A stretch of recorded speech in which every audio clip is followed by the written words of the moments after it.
Y bueno, ejemplos como este, ¿verdad? Ejemplos como este les van a servir a ustedes para que resuelvan los ejercicios 3.7 de su.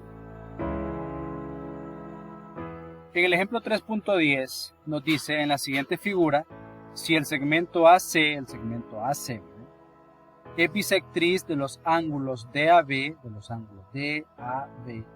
y BCD y BCD, demuestre que los lados DC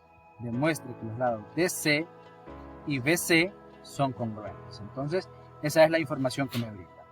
Entonces, paso número 1, identificar la hipótesis y la conclusión.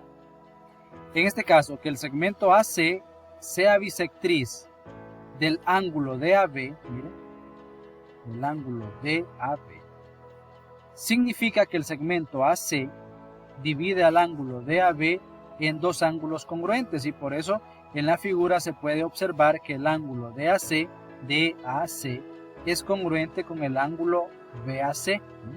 O sea que este ángulo es congruente con este otro. En la figura se puede observar que el ángulo DAC, miren, DAC, es congruente con BAC. Muy bien.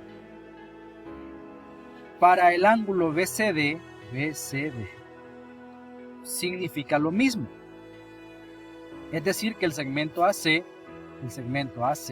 divide al ángulo BCD en dos ángulos congruentes. Esto es, ángulo BCA,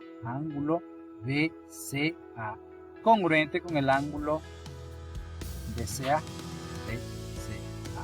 Entonces, ahí tenemos lo que son esas congruencias de ángulos. Entonces, luego hipótesis y conclusión son, miren, hipótesis, ángulo DAC congruente con el ángulo BAC y el ángulo DCA congruente con el ángulo BCA. Y la conclusión, o sea, lo que esperamos demostrar, es que el segmento DC es congruente con el segmento BC.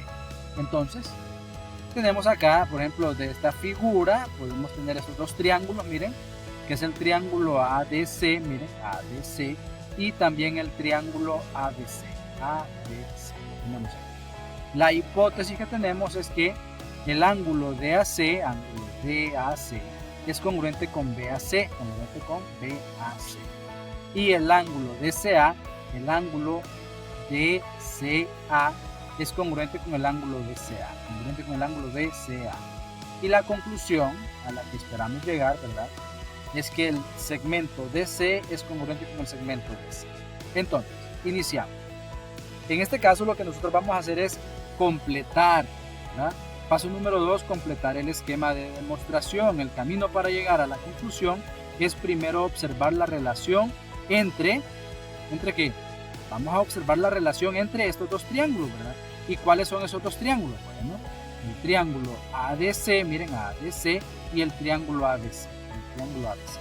Entonces vamos a observar la relación que hay entre el triángulo ADC congruente con el triángulo ABC. Entonces, afirmaciones. Número 1. El ángulo DAC, congruente, espacio, y dice acá la justificación por hipótesis.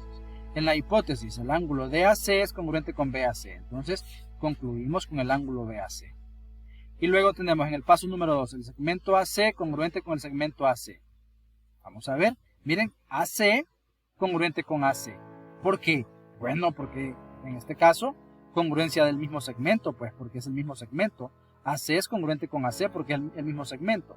Y luego en el paso número 3 nos dice el ángulo DCA, congruente con el ángulo BCA,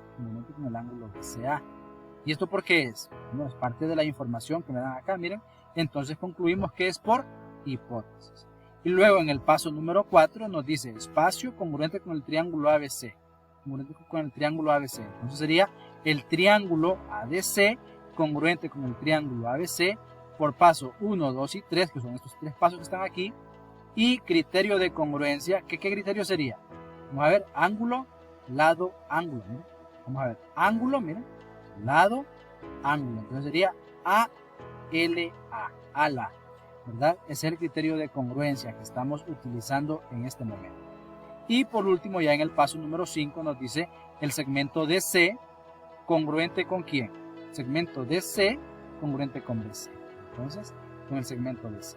Por paso 4 y ser lados correspondientes de triángulos congruentes. Entonces, ustedes lo que van a hacer ahí en el ejercicio 3.8 es completar el esquema de demostración de la misma manera que nosotros lo hemos hecho aquí. Muy bien, jóvenes, entonces por el día de hoy esto es todo. Espero que estos videos sean de utilidad para ustedes y que puedan trabajar de forma exitosa esa guía, ¿verdad? Un placer, hasta la próxima y que Dios les bendiga.